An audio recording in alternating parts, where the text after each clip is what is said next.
মুহতারাম হাজিরিন, দোয়া এটা আল্লাহ রাব্বুল আলামিনের অনেক বড় গুরুত্বপূর্ণ প্রিয় একটা ইবাদত এবং মুমিনের জীবনে এর গুরুত্ব অপরিসীম। একজন মুমিন, একজন মুসলমানের সফলতার মাধ্যম হচ্ছে দোয়া।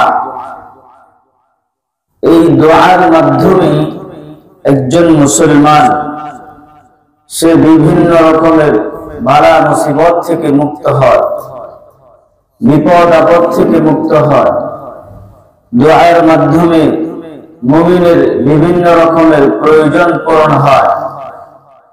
দোয়ার মাধ্যমে একজন মুমিনের জীবন, দুনিয়ার জীবন সুন্দর হয়, সাথে সাথে এই দোয়ার মাধ্যমে আখিরাতেও সে অনেক সওয়াবের ভূমি হয়। এই জন্য দোয়া মুমিনের জীবনে গুরুত্বপূর্ণ একটি ইবাদত। আল্লাহ রাব্বুল আলামিন কুরআনুল কারীমের মধ্যে এই দোয়ার গুরুত্ব বোঝাতে গিয়ে বলেন, ওয়াকালা রাব্বুকুম উদউনি আস্তাজিব লাকুম। যখনই কোনো মুমিন, কোনো মুসলমান আমার কাছে দোয়া করে, প্রার্থনা করে, কোনো কিছু চায়, আস্তাজিব লাকুম, আমি সাথে সাথে তার এই চাওয়াকে পূরণ করি। সুবহানাল্লাহ। ইল্লাল্লাযীনা ইস্তাকবিরুনা আন ইবাদাতি, আর যারা নাকি আমার কাছে চাওয়া থেকে অহংকার করে অথবা আমার গোলামি থেকে মুখ ফিরিয়ে রাখে, আমার কাছে চায় না, সায়াদখুলুনা জাহান্নামা দাখিরিন, অচিরেই তারা লাঞ্ছিত হয়ে জাহান্নামে প্রবেশ করবে। নাউযুবিল্লাহি মিন যালিক। অন্যতে আল্লাহ রাব্বুল আলামিন বলেন, ওয়া ইযা সাআলাকা আন্নী ফাইন্নী করিব। ওগো হাবিব, ওগো আমার নবী, ওয়া ইযা সাআলাকা আন্নী, যখন আপনাকে আমার ব্যাপারে জিজ্ঞাসা করা হবে, আল্লাহ কোথায় আছে, আল্লাহ কোথায়, আপনি বলবেন ফাইন্নী করিব, আল্লাহ অতি নিকটে। উজিবু দাওয়াতাদ দাঈ ইযা দাআন, যখনই কোন বান্দা আল্লাহ রাব্বুল আলামিনকে ডাকে, আল্লাহ তাআলার কাছে প্রার্থনা করে, আল্লাহর কাছে কোনো কিছু চায়, আল্লাহ রাব্বুল আলামিন সাথে সাথে ওই বান্দার ডাকে সাড়া দেন। সুবহানাল্লাহ। প্রিয় হাজিরিন, বোঝা গেল দোয়া এটা অনেক গুরুত্বপূর্ণ একটা ইবাদত। এবং কেউ যদি আল্লাহ রাব্বুল আলামিনের কাছে দোয়া না করে, আল্লাহর কাছে না চায়, আল্লাহ তাআলা রাগান্বিত হন। কিন্তু এর উল্টা, আপনি মানুষের কাছে কোনো কিছু চাইতে যাবেন, এমনি ভালো কথা বলবেন, হাসি খুশি করবেন, আনন্দ ফুর্তি করবেন, যখনই কোনো বিপদের সম্মুখীন হয়ে তার কাছে যাবেন, তার চেহারা কি হয়ে যায়, মলিন হয়ে যায়। কিন্তু আল্লাহ রাব্বুল আলামিনের কাছে কেউ যদি না চায়, প্রার্থনা না করে, আল্লাহ রাব্বুল আলামিন কি হন, রাগান্বিত হন। আল্লাহর হাবিব সাল্লাল্লাহু আলাইহি ওয়াসাল্লাম বলেন, মান লাম ইয়াসআলিল্লাহ, যে নাকি আল্লাহ রাব্বুল আলামিনের কাছে দোয়া করে না, আল্লাহর কাছে চায় না, ইয়াগদাব আলাইহি, আল্লাহ তাআলা ওই বান্দার উপর রাগান্বিত হন। দোয়া এটা এমন একটা ইবাদত যেটা মানুষ সে সুখে থাকলেও করবে, দুঃখে থাকলেও করবে।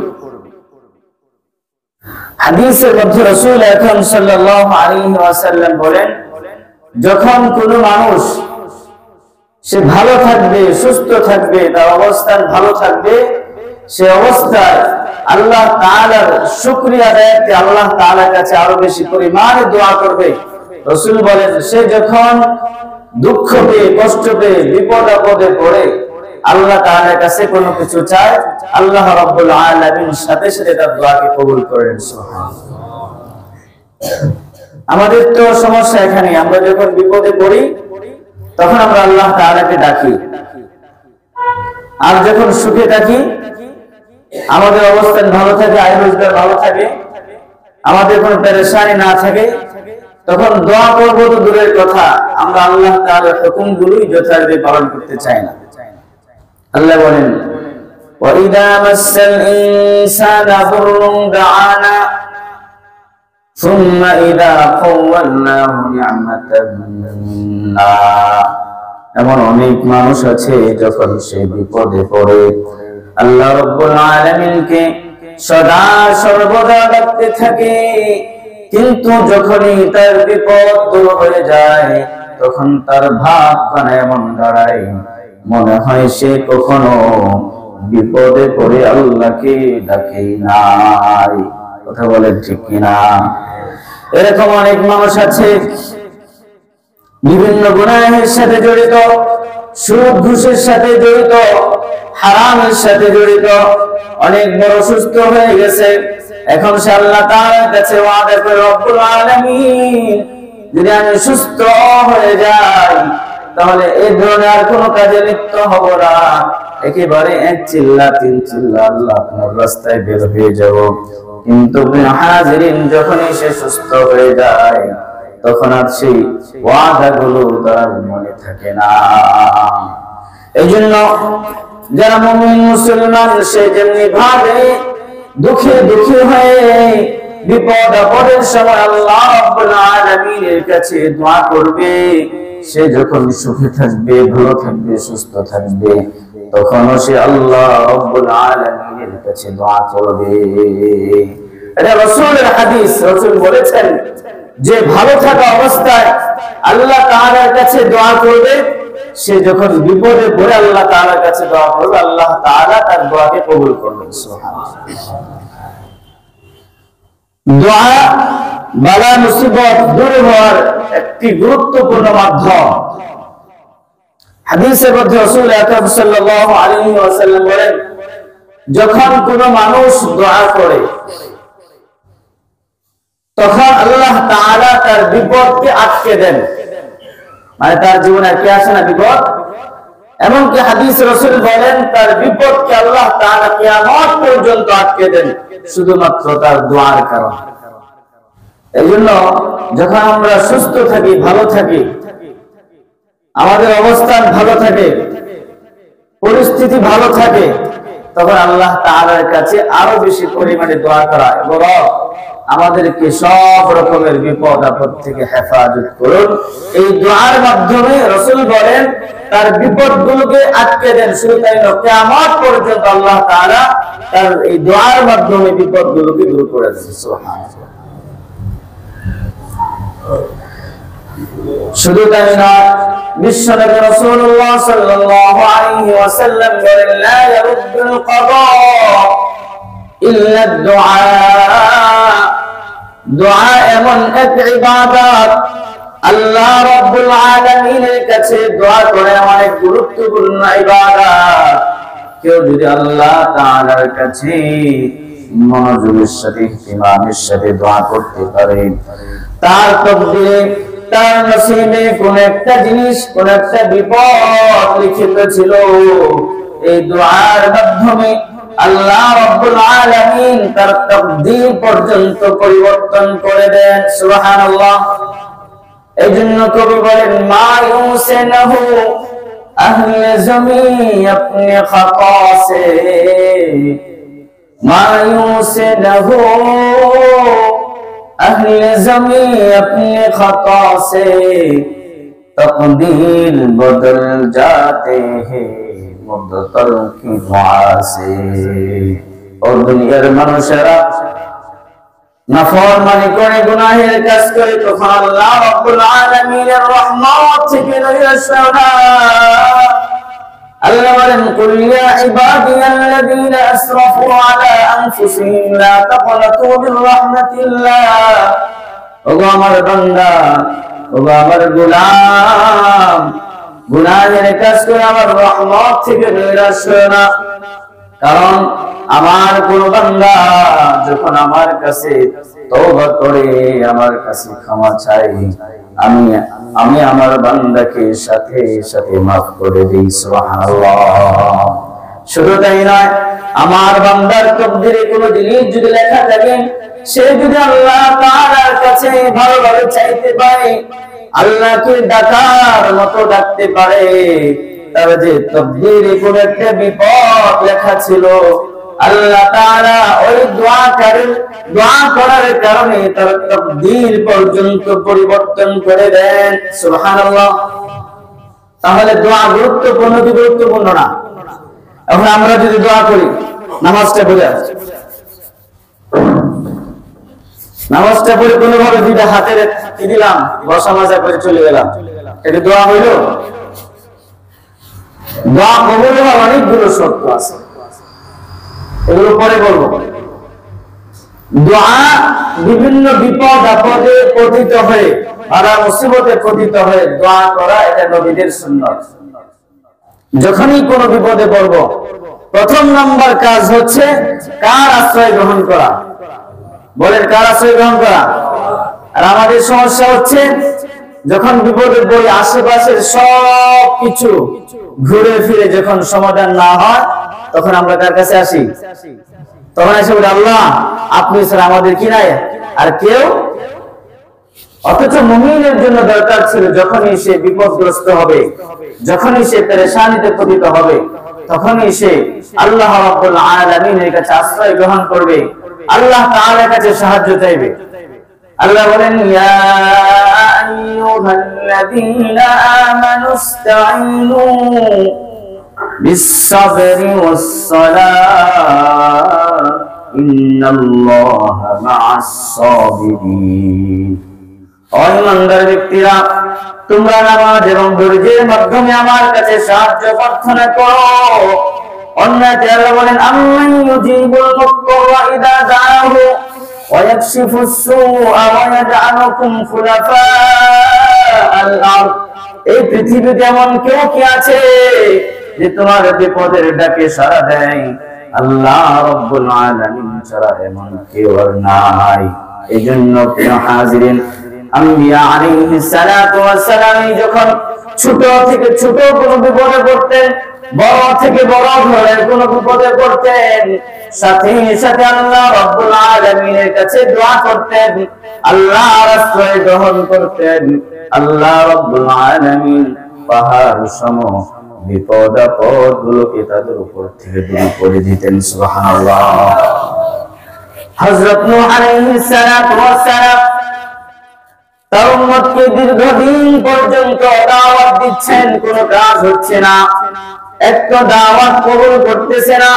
অপরপক্ষে হযরত নূহ আলাইহিস সালাতু ওয়াস সালামের উপর বিভিন্ন রকমের জুলুম অত্যাচার, এমনকি তারা যখন সীমা লঙ্ঘন করা শুরু করে দিল, তখন হযরত নূহ আলাইহিস সালাতু ওয়াস সালাম আল্লাহ রাব্বুল আলামিনের কাছে দোয়া করলেন, ওয়াকালা نوح رب لا تذر على الأرض من الكافرين ديارا।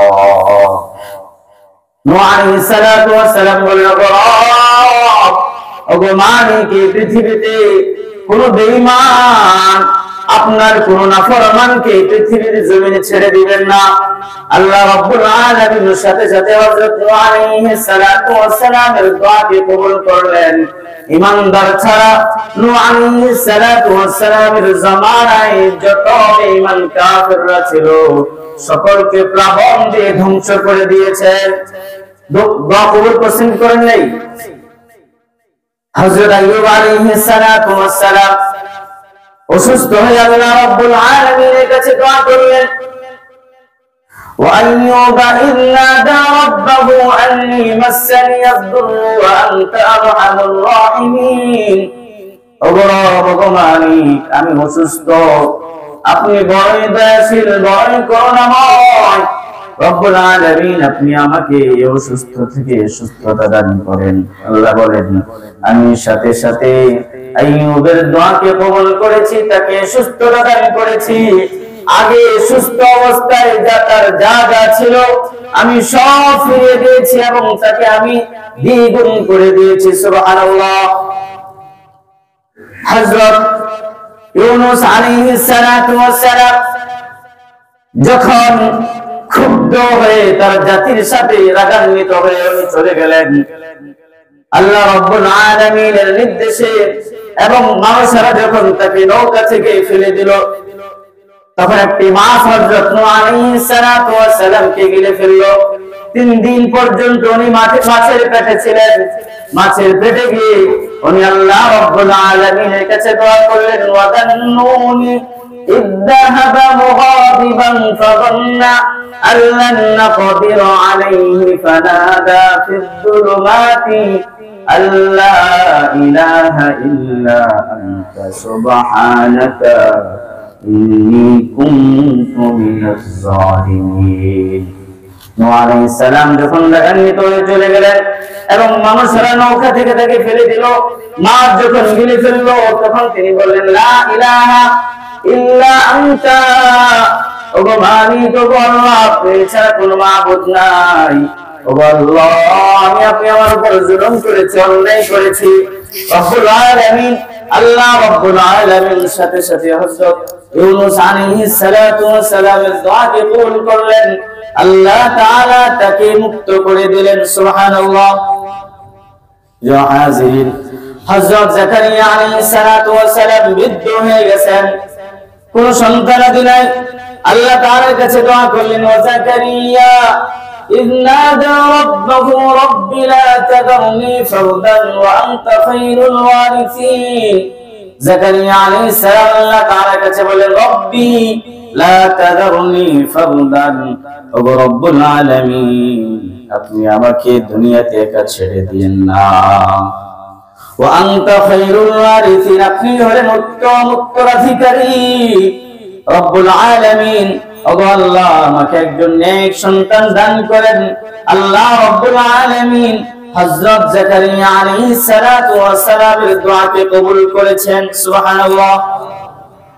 রাসূল আকরাম সাল্লাল্লাহু আলাইহি ওয়াসাল্লাম দীর্ঘ 13 বছর পর্যন্ত মক্কার বেঈমান কাফিরদের মাধ্যমে নির্যাতিত নিপীড়িত হয়েছেন। এক পর্যায়ে মক্কা ছেড়ে মদিনায় হিজরত করেছেন। মদিনায় গিয়েও বেঈমান কাফিরদের কারণে শান্তিতে বসবাস করতে পারছেন না। মক্কার বেঈমান কাফিররা মদিনায় গিয়ে মুসলমানদের উপর আক্রমণ করার জন্য বদর ময়দানে অবস্থান করেছে। আল্লাহর হাবিব সাল্লাল্লাহু আলাইহি ওয়াসাল্লাম 313 জন সাহাবী নিয়ে তাদের বিরুদ্ধে লড়ার জন্য গিয়ে উপস্থিত হয়েছেন। তাতে যখন দেখলেন তারা অস্ত্রে শস্ত্রে সজ্জিত, সংখ্যায় বেশি, মুসলমানদের অস্ত্র শস্ত্র নাই, সংখ্যায় কম, আল্লাহর হাবিব সাল্লাল্লাহু আলাইহি ওয়াসাল্লাম একটা তাঁবুর মধ্যে প্রবেশ করলেন। প্রবেশ করে আল্লাহ তাআলার কাছে দোয়া করতেছেন, ওগো মালিক, ওগো আল্লাহ, আজকে যদি আমরা পরাজয় বরণ করি তাহলে আপনাকে ডাকার মতো আর কেউ থাকবে না মাওলা। এভাবে আল্লাহ রাব্বুল আলামিনের কাছে কাকুতি মিনতি করে দোয়া করতেছেন। আল্লাহ রাব্বুল আলামিন রাসূল আকরাম সাল্লাল্লাহু আলাইহি ওয়াসাল্লামের দোয়াকে কবুল করেছেন।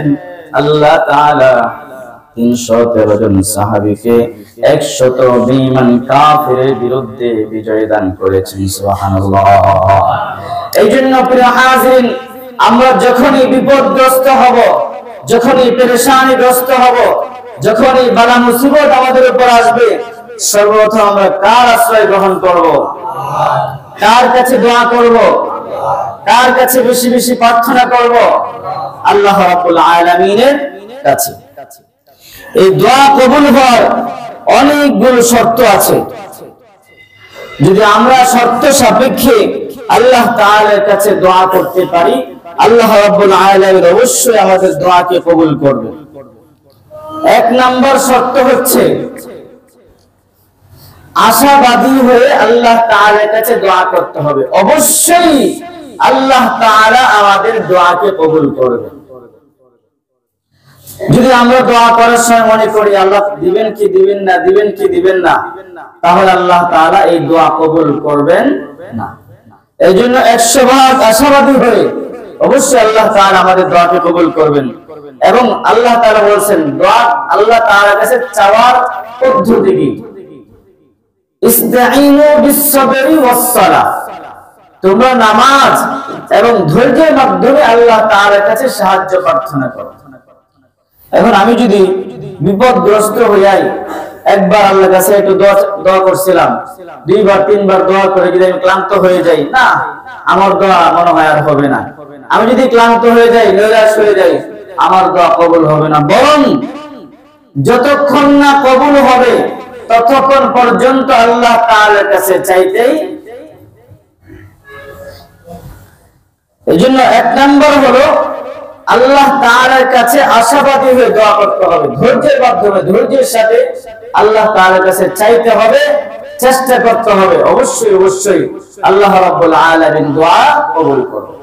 এছাড়াও যদি আমরা দুনিয়াতে দোয়া করি আর সেই দোয়াগুলো যদি কবুল না হয়, বাহ্যিক ভাবে দেখতেছে আমি অমুক জিনিসটা চাইছিলাম কিন্তু পূরণ হয় নাই, তাতেও কোনো কি নাই, সমস্যা নাই, তাতেও নিরাশ হওয়ার কোনো কারণ নাই, মন ভাঙ্গার কারণ নাই।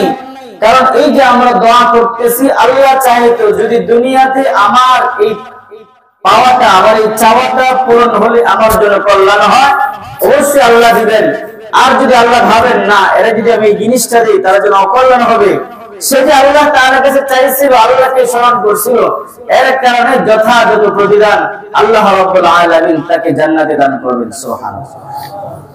এইজন্য আমরা অনেক সময় অনেক কিছু আল্লাহ তাআলার কাছে চাই, সেটা পূরণ হয় না। আল্লাহ বলেন ওয়াসা আন তুহিব্বু শাইআন ওয়া হুয়া শাররুল লাকুম ওয়াসা আন তুহিব্বু শাইআন ওয়া হুয়া খায়রুল লাকুম, তোমরা এমন অনেক জিনিস আছে যেটাকে তোমরা পছন্দ করো, অথচ আমি তোমার জীবনে সেটা দিও, আমি জানি সেটার মধ্যে তোমাদের জন্য কল্যাণ আছে। এই জন্য তোমাদের ইচ্ছা না থাকা সত্ত্বেও, সেটার প্রতি আগ্রহ আকর্ষণ না থাকা সত্ত্বেও আমি তোমাকে সেটা দেই, কারণ আমি জানি তুমি তো জানো না সেটার মধ্যে তোমার জন্য কল্যাণ আছে। আবার তুমি এমন অনেক জিনিস চাও, মনে করো এটা পাইলে আমি অনেক কল্যাণময় হয়ে যাব, আমার জীবনটা কল্যাণ দ্বারা ভরপুর হয়ে যাবে, কিন্তু আমি সেটা দেই না, কারণ আমি জানি তোমাকে যদি সেটা দেওয়া হয় তোমার জীবন কল্যাণ দ্বারা ভরপুর হয়ে যাবে।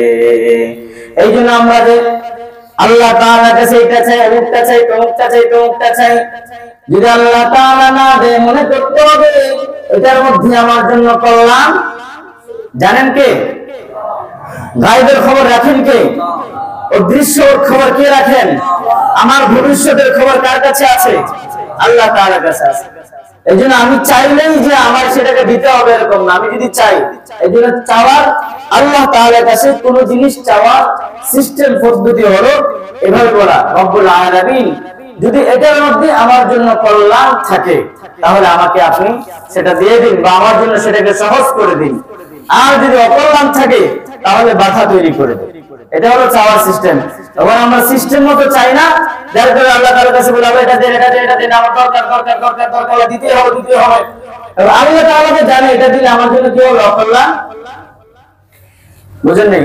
এই জন্য আল্লাহ তাআলার কাছে যখন আমরা দোয়া করব, দোয়া করার পদ্ধতি হলো যখন কোনো জিনিস চাইবো, যে এরকম কথার কথা বলতেছি, কোথাও একজন যুবকের জন্য মনে করো বউ ঠিক করা হয়েছে, মেয়ে দেখা হয়েছে, সব ঠিকঠাক আছে, এখন তার করণীয় কি?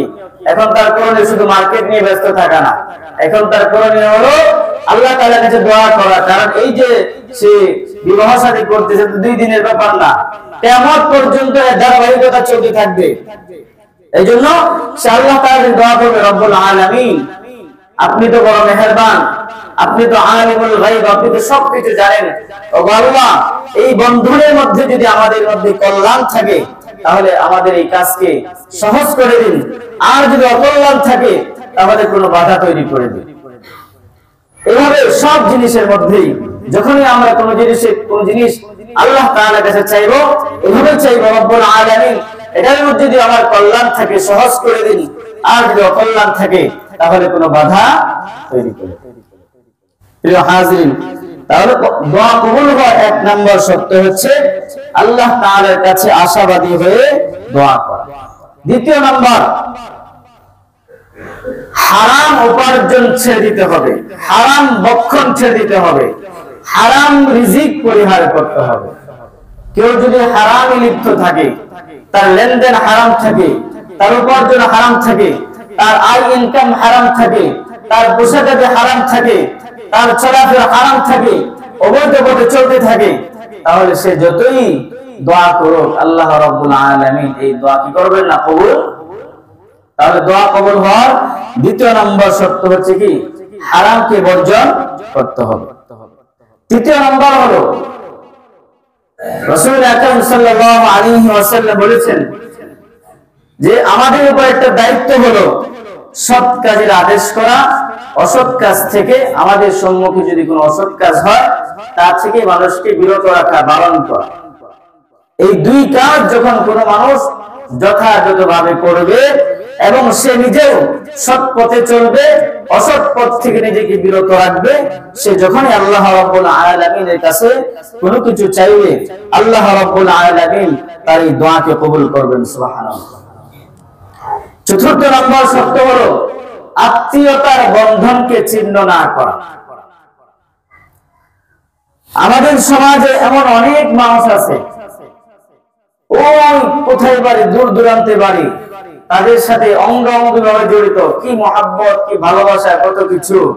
তাদেরকে দাওয়াত করে গরু আনে, ছাগলের গোশত, গরুর গোশত, অমুকটা তমুকটা, দামি দামি খাবার তাদেরকে খাওয়ায়, অথচ নিজের ভাইয়ের সাথে, নিজের আপনজনদের সাথে, নিজের বন্ধুদের সাথে তাদের কোনো সম্পর্ক নেই। আছে কিনা? রাসূল আকরাম সাল্লাল্লাহু আলাইহি ওয়াসাল্লাম বলেন, যদি কোনো ব্যক্তি চায় তার জীবনে রিজিকের মধ্যে বরকত হোক, তাহলে সে যেন তার আত্মীয় স্বজনের খোঁজ খবর ঠিক মতো রাখে। আর আমরা মনে করি যদি আমি আমার ভাইকে ঠকাইতে পারি, আমার বোনকে ঠকাইতে পারি, তাহলে আমি 5 কাঠা জমি বেশি পাবো, 2 কাঠা জমি বেশি পাবো, বাস আমি একবারে বড়লোক হয়ে যাব। অথচ রাসূল সাল্লাল্লাহু আলাইহি ওয়াসাল্লাম বলতেছেন, যখন আমি আমার ভাইয়ের হক আদায় করব, আমার বোনের হক আদায় করব, আমার মা বাবার হক আদায় করব, আমার স্ত্রী সন্তানদের হক আদায় করব, আমার আশেপাশে আত্মীয় স্বজনের সকলের হক আদায় করব, তবে আল্লাহ রাব্বুল আলামিন আমাকে আরো সম্পদ বাড়িয়ে দিবেন। সুবহানাল্লাহ। এই যে রিজিক বাড়া, এটা একটা পদ্ধতি। আমি দেখেছি আমার অভিজ্ঞতা থেকে, যারা আত্মীয় স্বজনের সাথে সুসম্পর্ক রাখে, খোঁজ খবর রাখে, ভালোবাসা রাখে, আল্লাহ রাব্বুল আলামিন তাদের রিজিকের মধ্যে বরকত দান করেন। সুবহানাল্লাহ। আর যারা শুধু স্বার্থবাদী হয়, স্বার্থপর হয়, নিজে ভালো থাকবে, নিজে সুস্থ থাকবে, আর আত্মীয় স্বজনের কোনো খোঁজ খবর রাখে না, ও নিজেও তো ভালো থাকে না, ও নিজে কি থাকতে পারে না, ভালো থাকতে পারে না। এই জন্য দোয়া কবুল হওয়ার চতুর্থ নম্বর শর্ত হলো আত্মীয়তার বন্ধন ঠিক রাখতে হবে।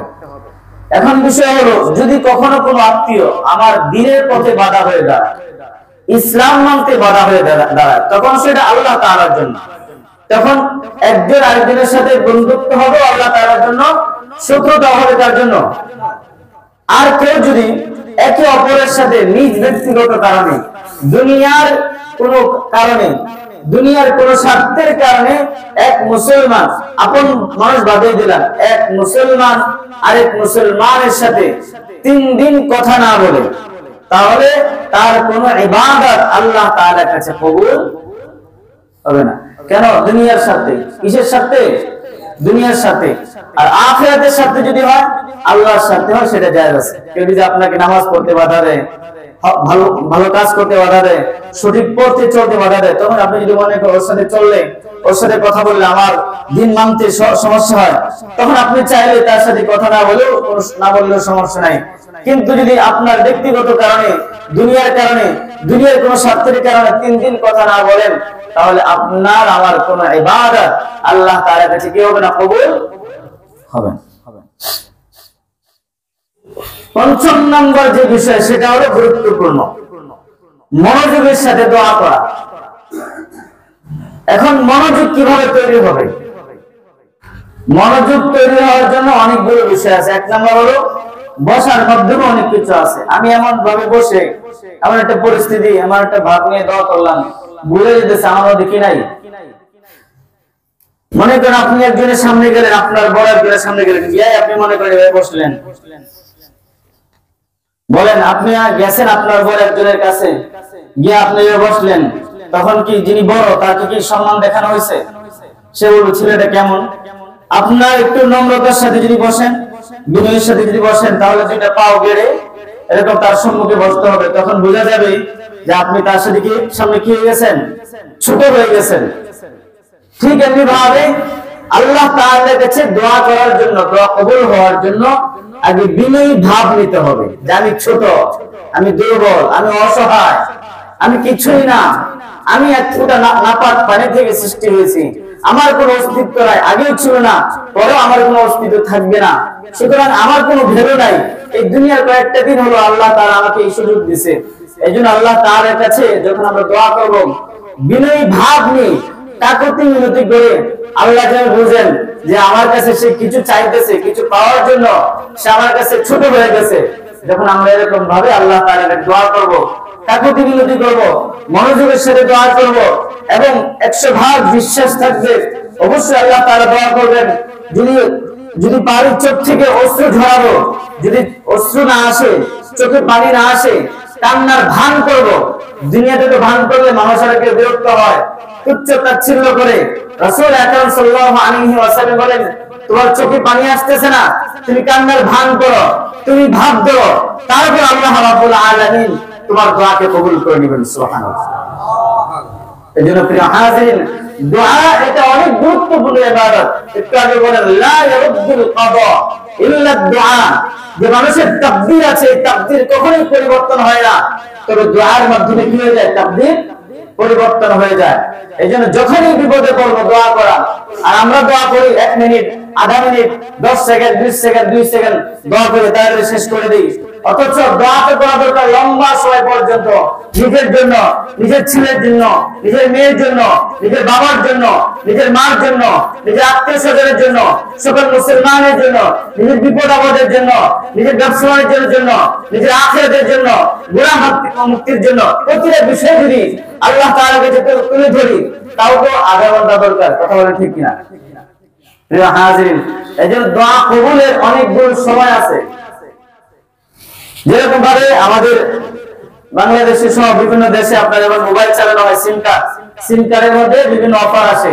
এত ঘন্টার মধ্যে, এত দিনের মধ্যে যদি আপনি এই এত টাকা কি করেন, রিসার্চ করেন, তাহলে আপনি অফারটা পাবেন। ঠিক এমনি ভাবে আল্লাহ তাআলা যখন তখন দোয়া কবুল করেন, তাও নির্ধারিত কিছু সময় আছে। এই সময়গুলোতে কেউ যদি একাগ্রতার সাথে, মনোযোগের সাথে দোয়া করে, আল্লাহ রাব্বুল আলামিন তার দোয়াকে কবুল করেন। এর মধ্যে 1 নাম্বার হলো ফরজ নামাজের পরে আল্লাহ তাআলা কি করেন, প্রত্যেক ফরজ নামাজের পর আল্লাহ তাআলা দোয়া কবুল করেন। এখন আমরা আসসালামু আলাইকুম ওয়া রাহমাতুল্লাহ, আসসালামু আলাইকুম ওয়া রাহমাতুল্লাহ 33 বার সুবহানাল্লাহ, 33 বার আলহামদুলিল্লাহ, 34 বার আল্লাহু আকবার, আয়াতুল কুরসি সহ আর অনেক দোয়া রাসূল আকরাম সাল্লাল্লাহু আলাইহি ওয়াসাল্লাম পড়েছেন। এই সামান্য আমলগুলো করার সময় হয় না, দোয়া করব কোন সময়? আমি তো মনে করি আমি খুব ভালো আছি, আমার কোনো কিছুর প্রয়োজন নেই। অথচ ফরজ নামাজের পরে কি হয়, দোয়া কবুল হয়। ফরজ নামাজের পরে দোয়া করা, সম্মিলিত দোয়া করতে হবে এমনটা নয়। আপনি ফরজ নামাজের পরে তাসবিহ তাহলিল করে যে সুন্নাত থাকে, সুন্নাত আদায় করে এরপরে আপনি আল্লাহ তাআলার কাছে 10 মিনিট দোয়া করলেন, 15 মিনিট দোয়া করলেন, আপনার কথা বলেন, সবার কথা বলেন, বিপদ আপদের কথা বলেন, পেরেশানির কথা বলেন, বানাওয়াসির কথা বললেন, আল্লাহ তাআলার কাছে দোয়া করলেন। দ্বিতীয় নম্বর হলো দোয়া কবুলের শেষ রাতে, অর্থাৎ তাহাজ্জুদের সময়, যখন নীরব নির্জন হয়ে যায়, সকল মানুষ ঘুমিয়ে যায়, তখন কোন ব্যক্তি যদি সে উঠে ওযু করে আল্লাহ তাআলার কাছে দোয়া করে, আল্লাহ রাব্বুল আলামিন তার দোয়াকে কবুল করেন। সুবহানাল্লাহ। তৃতীয় নাম্বার হলো রাতে যখন ঘুম ভাঙে, মানে রাতে ঘুম ভেঙে যায় না হঠাৎ করে, রাতে যখন ঘুম ভেঙে যায় সাথে সাথে আল্লাহ তাআলার কাছে দোয়া করা। সুবহানাল্লাহ। তখন আপনার সবাই ঘুমে, আপনার ঘুমটা ভেঙে গেছে, সাথে সাথে আল্লাহর কাছে বল, আল্লাহ এই নীরব নির্জন, আমাদের একদিন মৃত্যু হয়ে যাবে, আল্লাহ কত গুনাহ করছি, আল্লাহ মাফ করে দিও। আল্লাহ দিনের বেলা কথা অন্যায় করে আল্লাহ মাফ করে দিও। ওগো আমার যে সন্তানাদি আছে, আপনার পাশেই তো সন্তানাদি হয়তো পাশেই ঘরে আছে, আল্লাহ আমার সন্তানদেরকে ওদের জীবনটা ভবিষ্যৎটা সুন্দর করে দিও। আল্লাহ আমাকে সুখ শান্তি দিও, সকল পেরেশানিগুলো দূর করে দিও। ওগো আমার ব্যবসা বাণিজ্যের মধ্যে বরকত দিও। যখন ঘুম ভাঙে আমরা দোয়া করতে পারবো ইনশাআল্লাহ, এই সময় দোয়া কবুল হয়। চতুর্থ নম্বর হলো যখন আজান হয়, আজানের সময় দোয়া কবুল হয়। আজানের সময় কি হয়? দোয়া কবুল হয়। এরপর আজানের পরে দোয়া কবুল হয়। এমনি ভাবে আজান এবং ইকামতের মাঝখানে দোয়া কবুল হয়। আজান দিছে আর 15 মিনিট নামাজের সময় আছে, আমি 2-4 রাকাত সুন্নাত পড়ে আল্লাহর কাছে দোয়া করতে থাকি। এই সময় কি হয়? দোয়া কবুল। আজানের সময় দোয়া কবুল হয়, আজানের পরেও দোয়া কবুল হয়, আজান এবং ইকামতের মধ্যবর্তী সময় কি হয়? দোয়া কবুল হয়।